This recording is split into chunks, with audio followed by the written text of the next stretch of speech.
उसका नजारा किया है। मैं यहाँ से तुम्हें क्या बताऊं, उनकी नगरी की गलियों में क्या है। मैं यहाँ से तुम्हें क्या बताऊं, उनकी नगरी की गलियों में क्या है। वो जो एक शहर नूरुल खुदा है, जलवा गाहों का एक सिलसिला है। वो जो एक शहर नूरुल खुदा है, जलवा गाहों का एक सिलसिला है, जिसकी हर सुबह हो शम्सो दुहा है, जिसकी हर शाम बदरो दुजा है, जिसकी हर सुबह हो शम्सो दुहा है, जिसकी हर शाम बदरो दुजा है। सारे नबियों के ओहदे बड़े हैं, लेकिन आका का मनसब जुदा है। वो इमामे सफे अंबिया हैं, उनका रुतबा बड़ों से बड़ा है। जज़ाकल्लाह। जी जज़ाकल्लाह, माशाल्लाह।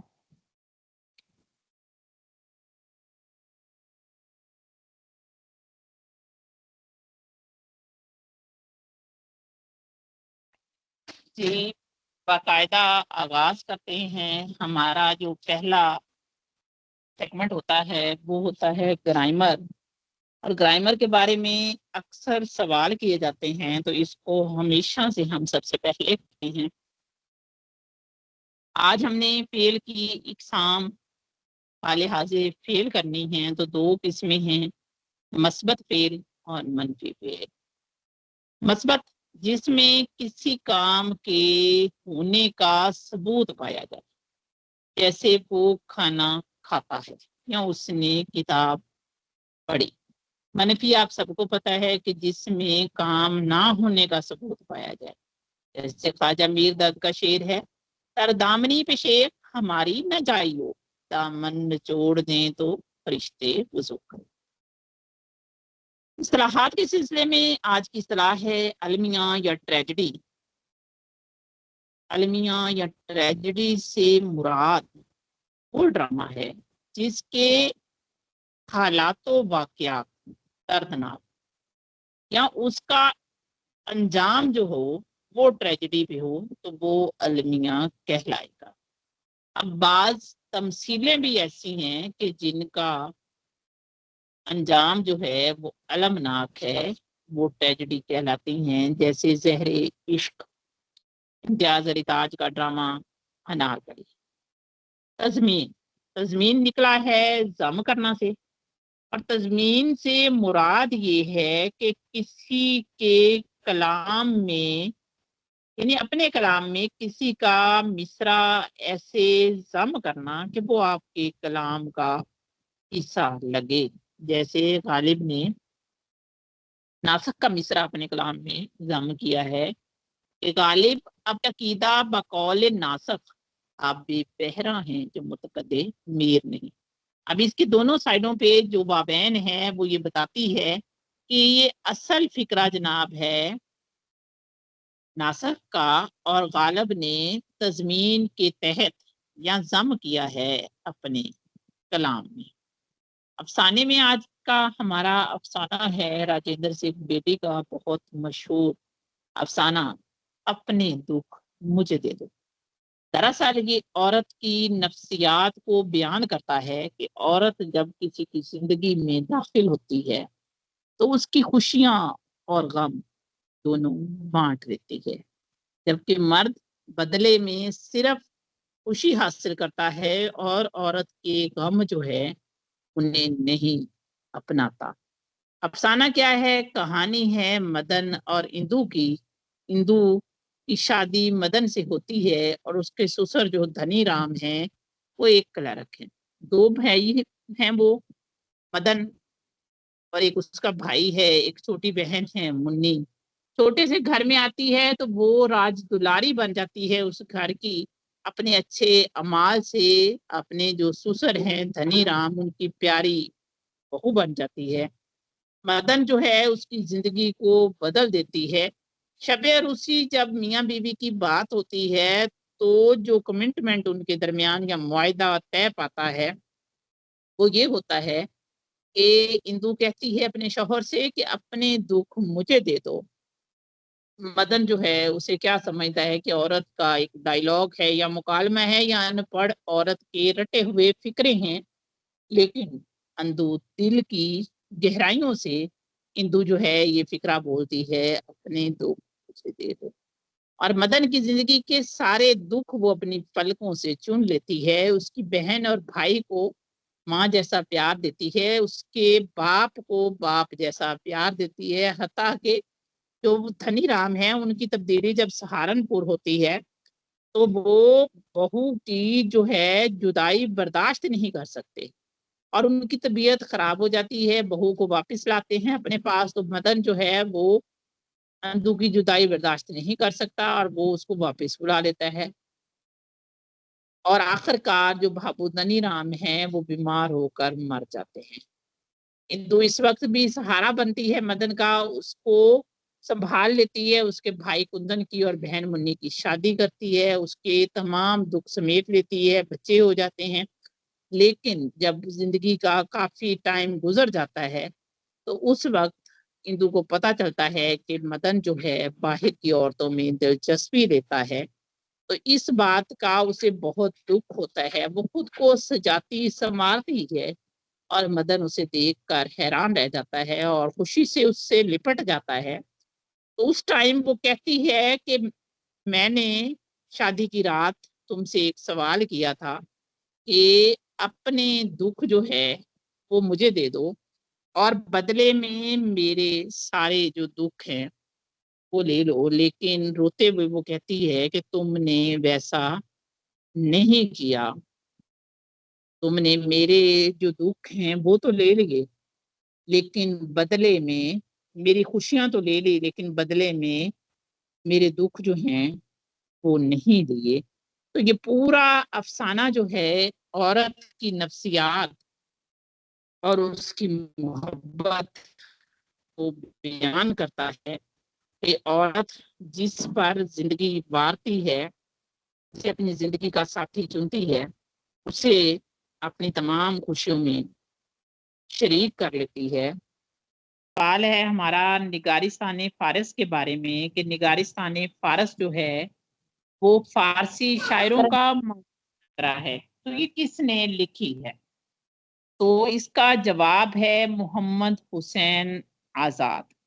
अगर इसकी वजाहत को देखें तो इसमें जिंदगी के हालात बयान किए गए हैं शायरों के और उनके तज़किरे किए गए हैं, और ये तज़किरे शुरू किए हैं रोदकी से और नूरुल ऐन वाकफ बिटालवी तक जितने भी शायर हैं उनका जिक्र है।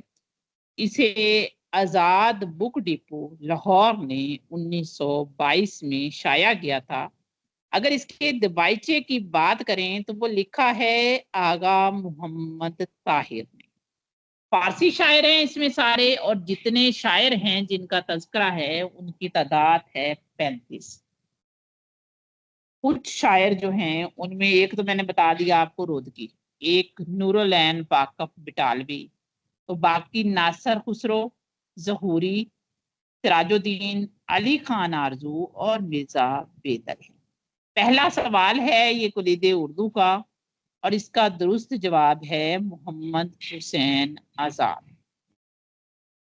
अगला सवाल है कुलियात के बारे में कि शहरे सुखन आरास्ता है किसकी शेरी कुलियात है।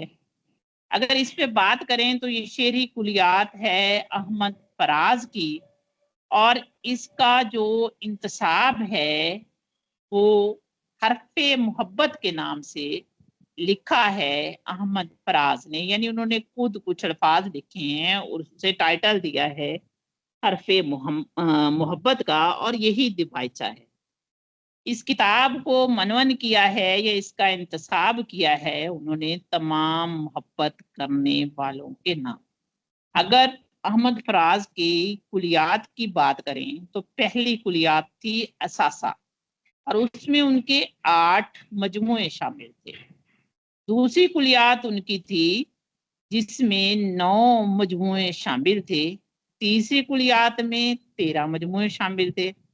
अब जो उनकी नई कुलियात जिक्र जाना से जो नई कुलियात शाया हुई है उसमें 14 शेरी मजमुए हैं, जिसमें जाना जाना, ख्वाब, फूल परेशान है, गजल बहाना करूं, दर्द शोब, तन्हा तन्हा, बूदलक, ये सब मेरी आवाजें हैं, मेरे ख्वाब रेजा रेजा। और इस कुलियात का नाम जो है जिसके बारे में हमसे सवाल किया गया है कि शेरे सुखन आरास्ता है कि इसकी शेरी कुलियात है, तो इसका नाम जिस शेर से लिया गया है वो ये है, जिक्र जाना से जो शहरे सुखन आरास्ता है, इस तरफ जाइए एक अंजमन आरास्ता है। अगर कुलीद के सवाल नंबर 3 की बात करें तो वो सवाल है जहाने दीगर।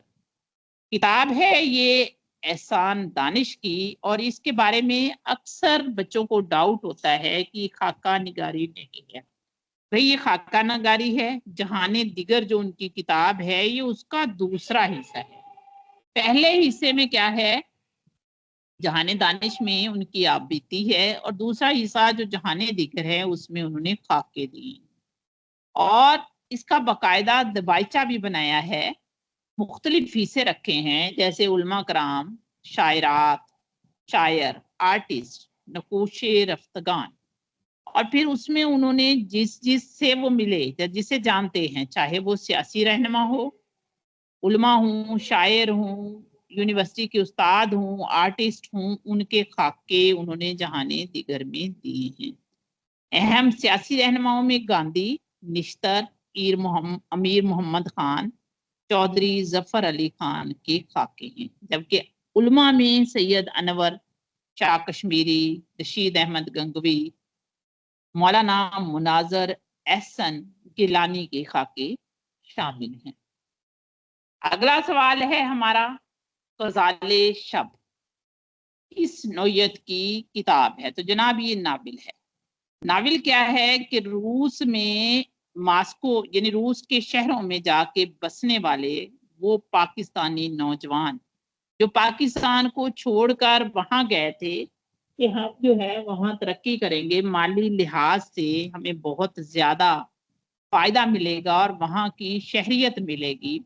तो कोई मास्को गया, कोई बर्लिन गया, कोई किसी जगह गया, लेकिन वहां पे क्या है, कार्ल मार्क्स के नजरियात के बाद वो क्या कहते हैं, रूस जो है वो कट गया, उसके हिस्से हो गए और उसकी यूनियन वगैरह टूट गई। तो जो वो उस नजरिए में गए थे कि वहां जाके तरक्की करेंगे तो उन्हें वापस भटकना पड़ा।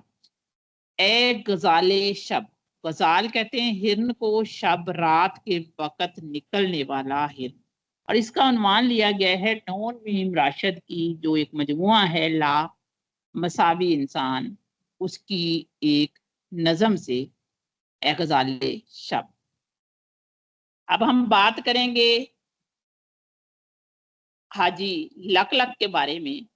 सवाल क्या है कि मुमताज मिजाह निगार हाजी लक लक का असल नाम क्या है? तो इनका असल नाम है अता मोहम्मद चिश्ती। हाजी लक लक शायर भी हैं, इन्होंने अफसाने भी लिखे हैं, मिजाह निगार भी हैं, और अमृतसर में ये 1898 में पैदा हुए। वफात इनकी हुई है 1961 में लाहौर में। आगा सूरज काश्मीरी इनको उर्दू अदब का नौ रतन कहते थे। जबानें जो वो जानते थे, लोग सह लिसानी जबानें जानते, इनको चारों जबानें आती थी, जैसे अरबी, फारसी, उर्दू, अंग्रेजी। कलमी नाम ये अबुल आला चिश्ती के नाम से लिखते थे, और कालमे लकलका के उन्वान से जमींदार अखबार में भी मज़ाहिया कालम लिखते थे।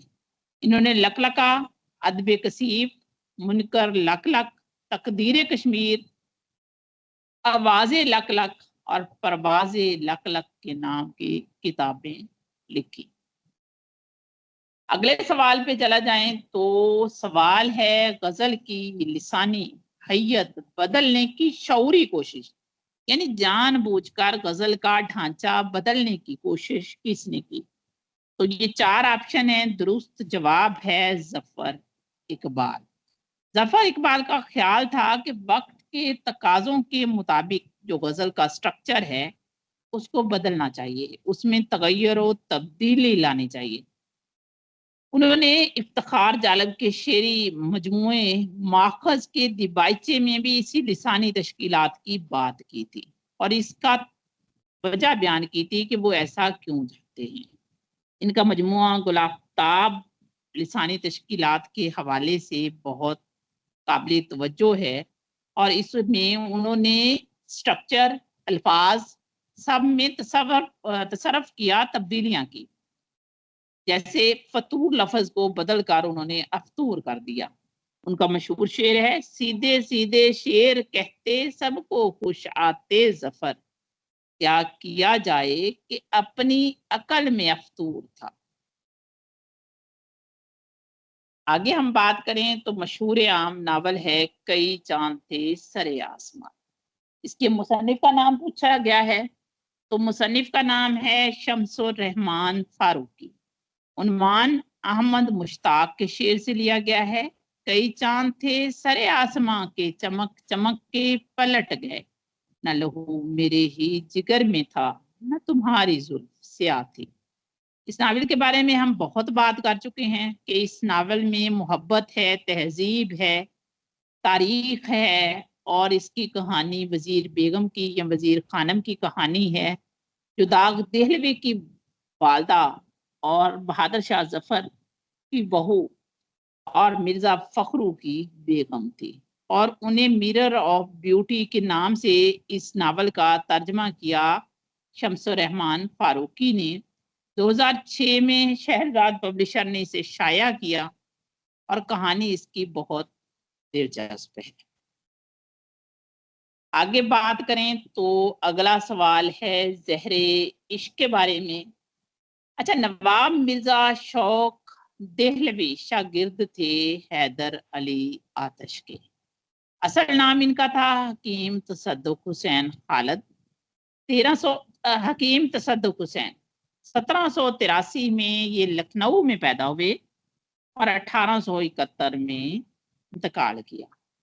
मसनवियाँ इनकी फरेब इश्क, बहार इश्क, लज्जत इश्क, ज़हरे इश्क, लंबी उम्र है, देखें 83 से 73 तक लंबी उम्र पाई है। तो 8 जो वालियान रियासत थे लखनऊ के, 8 वालियान जो थे उनका दौर लिखा। नवाब वाजिद अली शाह इनके बहुत कदरदान थे और हैदर अली आतश के ये शागिर्द थे।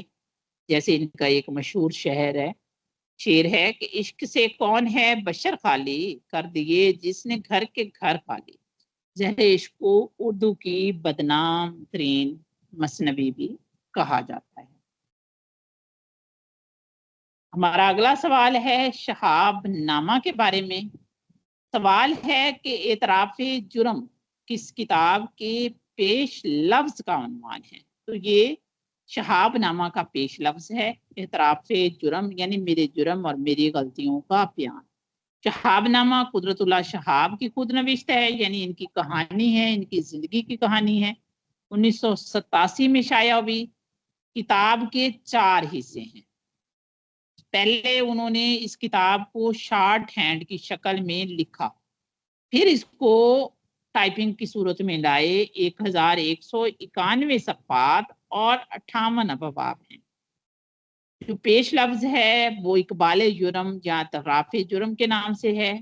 इसमें कुदरतुल्लाह शहाब का बचपन, तालीम, मुलाजमत का दौर, पाकिस्तान के बारे में तासरात, सब कुछ है। पहले बाब की बात करें तो वो जम्मू में प्लीकिन मान से है, और आखिरी बाब छोटा मुंह बड़ी बात है।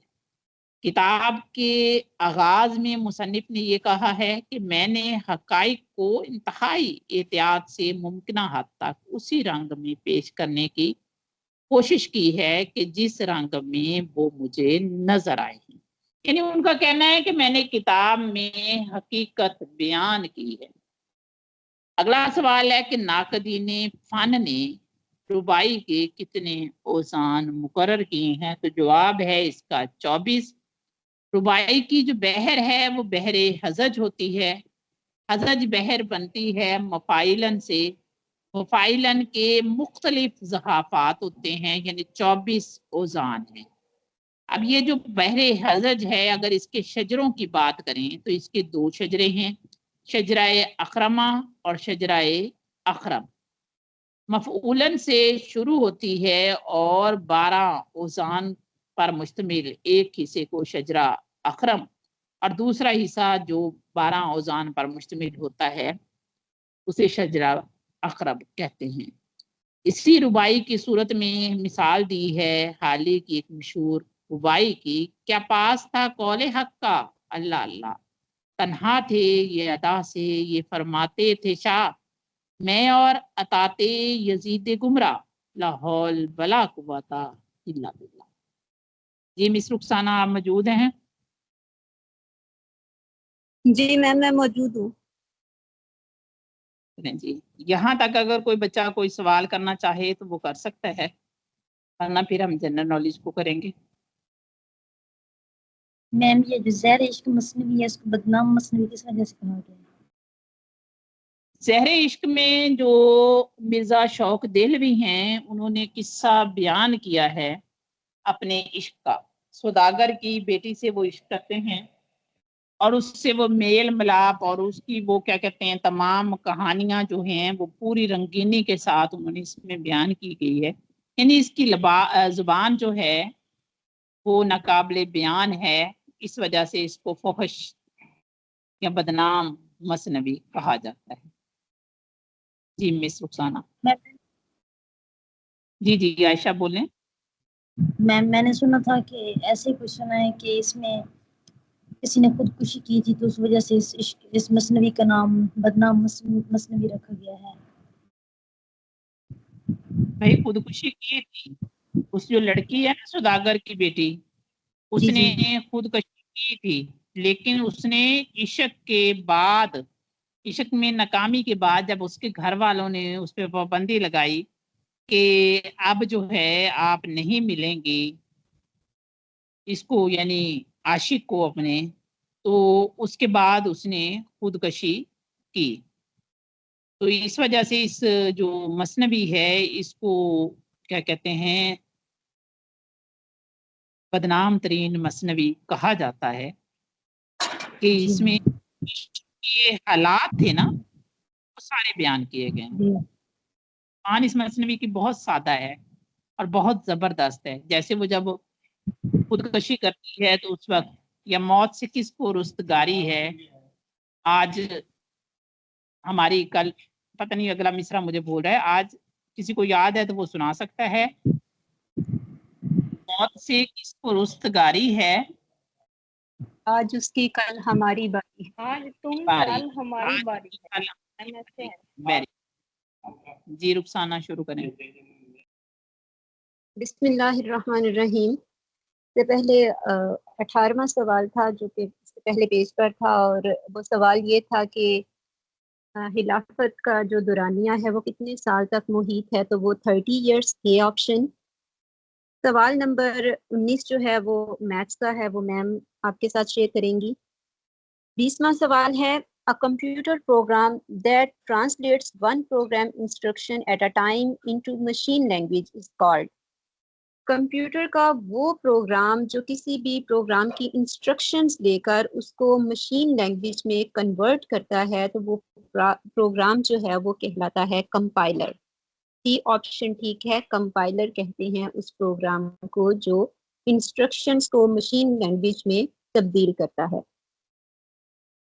21st वाला भी मैथ्स का क्वेश्चन है। 22nd है, which one is not a vestigial organ of human being. इनमें से कौन सा ऑप्शन ऐसा है जो वेस्टिजियल ऑर्गन नहीं है? तो आईलिड जो है वो वेस्टिजियल ऑर्गन नहीं है। क्वेश्चन नंबर 23, मैम ये तीनों वेस्टिजियल ऑर्गन है। आईलिड नहीं इसमें आता, अपेंडिक्स और बाकी जो कोकेक्स हैं वो वेस्टिजियल में आते हैं। आई जो है वो वेस्टिजियल है, आई लिड जो है वो वेस्टिजियल नहीं है। जी, question number 23, Tipu Sultan vestigial किसको कहते हैं? वैसे अगर इसका उर्दू मीनिंग लिया जाए तो वो तो तहकीकाती आता है, लेकिन ये ऐसे ऑर्गन्स, जहाँ तक मुझे पता है, ये ऐसे ऑर्गन्स हैं जो इनहेरिटेडली जो है वो नहीं होते। जैसे तो इसका बहुत ज़्यादा तो मुझे नॉलेज नहीं है। बायो के अगर कोई स्टूडेंट है यहाँ पर तो उसको बेहतरीन पता होगा, साइंस का स्टूडेंट है तो वो बता सकता है। इस सवाल का जवाब जो है मैंने पहले भी ग्रुप में शेयर किया था, ये रिपीट हो चुका है सवाल। तो रुखसाना सही कह रही हैं, यानी ऐसे ऑर्गन जो आपके इनहेरिटेड में आते हैं या बाद में वो डेवलप होते हैं, ये उनके बारे में है। आईलिड जो है वो उसमें नहीं आता, उसकी डिटेल मैंने पहले भी ग्रुप में शेयर की थी। तो जो आईलिड होता है ना, वो वेस्टिगल ऑर्गन नहीं है। अगर वेस्टिगल ऑर्गन की बात करें तो वो स्ट्रक्चर वो होते हैं जो लॉस्ट कर देते हैं देयर ओरिजिनल फंक्शन। अपना जो ओरिजिनल फंक्शन होता है ना, ओरिजिनल काम, उसको वो खत्म कर देते हैं जैसे जैसे बॉडी डिवेलप होती है। जैसे वो डार्विन का आपने नजरिया इत्तेका सुना होगा। तो आईलिड जो है वो शुरू से जो काम कर रहा है वो नहीं कर रहा, यानी वेस्टिकल जो ऑर्गन्स है ना उसमें नहीं आता। अब वेस्टिकल ऑर्गन में जैसे इन्होंने ऑप्शन दिए हुए हैं, कोकेक्स और दूसरा है पेंडेक्स। तो अगर हम बात करें आईलेड की तो इसका स्ट्रक्चर क्या है? ऐसा है कि ये हेल्प करता है हमारी जो आंखें हैं उनकी, जैसे लाइट अंदर एंटर होती है या डिस्ट्रीब्यूट टीयर्स करता है। तो वेस्टिकल ऑर्गन्स में ये आता है, जबकि दूसरे दो जो हैं उनके जो ओरिजिनल फंक्शन है वो जैसे जैसे बॉडी का स्ट्रक्चर बनता है उसके साथ प्रेजेंट होते हैं और बाज़ औक़ात वो लॉस्ट कर देते हैं। जबकि आईलिड का फंक्शन जो बचपन से शुरू होता है वो एंड तक जाता है। कोशिश की है, लिखा हुआ था मेरे पास, तो मैं सर्च करके आपको सेंड भी कर दूंगी। उम्मीद है समझ आ गई होगी। 23rd question, Tipu Sultan embarrassed martyrdom in। Tipu Sultan जो है उसकी वफात हुई या उसको शहादत जो है वो कब को मिली? तो ये 4 मई 1799। ए ऑप्शन ठीक है, और ये मैसूर की जंग में, चौथी मैसूर की जंग थी, एंग्लो मैसूर वार इसको कहते हैं, जो ईस्ट इंडिया कंपनी यानी ब्रिटिश और मरहटों, इन दोनों ने मिलकर जो है वो टीपू सुल्तान के खिलाफ लड़ी थी और इसमें टीपू सुल्तान को शिकस्त हुई थी। तो 4 मई 1799 को जो है वो टीपू सुल्तान शहीद हुए थे। 24 क्वेश्चन है, which of the following range is named as trans Himalayas. इनमें से कौन सी जो है वो पहाड़ी सिलसिला है जिसको ट्रांस हिमालयाज कहते हैं, यानी हिमालय का दूसरा हिस्सा, दूसरा अनदर नेम ऑफ हिमालय? तो ये कराकरम, बी ऑप्शन जो है ये ठीक है। 25th है, has been suffering from fever dash the last 3 years।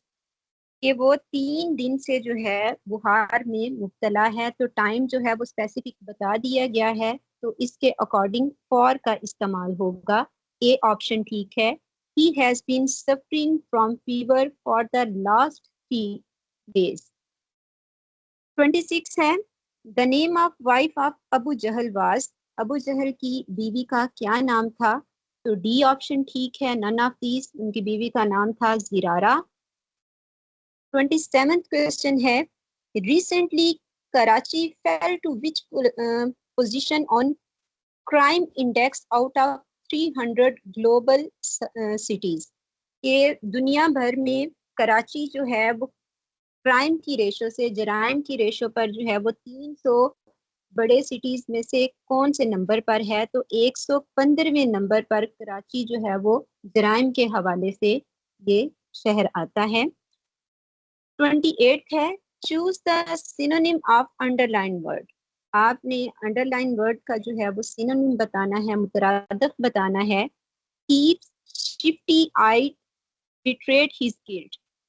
तो शिफ्टी का मतलब होता है धोखा देने वाले, धोखाबाज। तो यहाँ पर सी ऑप्शन जो है वो शिफ्टी के अकॉर्डिंग ठीक है। इसका शिफ्टी का मुतरादफ होगा डिसीटफुल। डिसीटफुल का मतलब भी धोखा देना होता है। 29th, choose the antonym of sacrilegious. आपने सैक्रिलीजियस का मुतजाद बताना है। तो सैक्रिलीजियस का मतलब होता है बुरा इंसान या गुनहगार। तो इसके अकॉर्डिंग इसका जो उल्ट होगा, मुतजाद होगा, वो ए ऑप्शन फाइज होगा। फाइज का मतलब होता है नेक परहेजगार।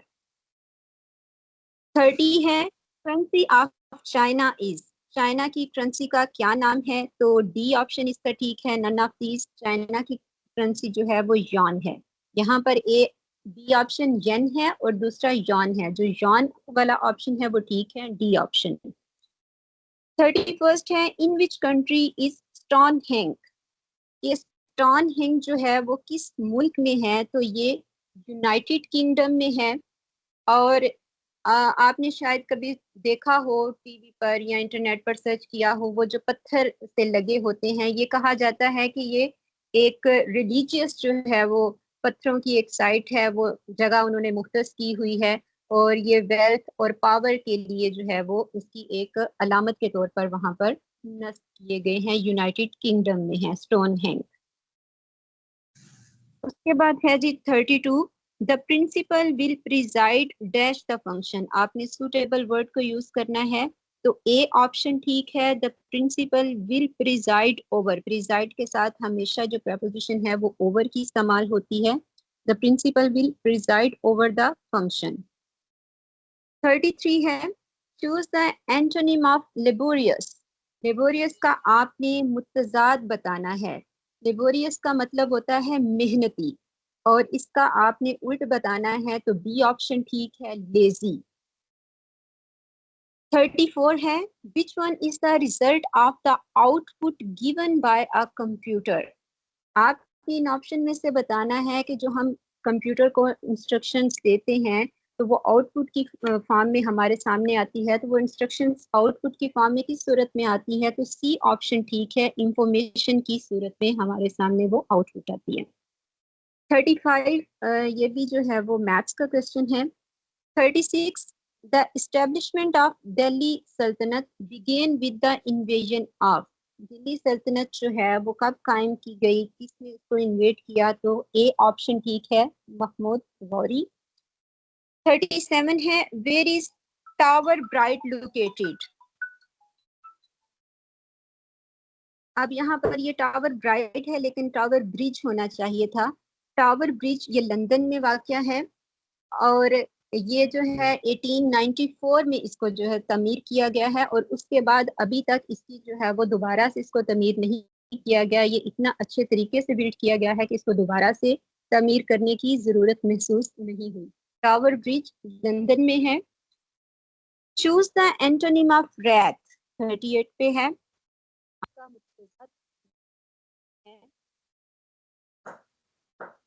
रैथ का मुतजाद है डिलाइट, सी ऑप्शन। 39 है मोहम्मद अली सतपारा वाज आ। मोहम्मद अली सतपारा जो है वो क्या थे, तो वो एक माउंटेनियर थे, यानी कोहे पेमा थे। 40 पे है a person who can neither read nor right is. वो इंसान जो ना पढ़ सकता है ना लिख सकता है उसे क्या कहते हैं, तो उसे इलिटरेट कहते हैं। 41 पे है नेम द उम्मुल मुमिनीन हु नरेटेड मैक्सिमम अहादीथ। आपने उन असहाबिया का नाम बताना है, उन उम्मुल मोमिनीन का नाम बताना है जिन्होंने सबसे ज्यादा जो है वो अहादीस रिवायत की हैं। तो हजरत आयशा सदीका रज़ी अल्लाह ताला अन्हो, इन्होंने सबसे ज्यादा जो है वो अहादीस रिवायत की थी और कहा जाता है कि 2210 अहादीस इन्होंने रिवायत की थी।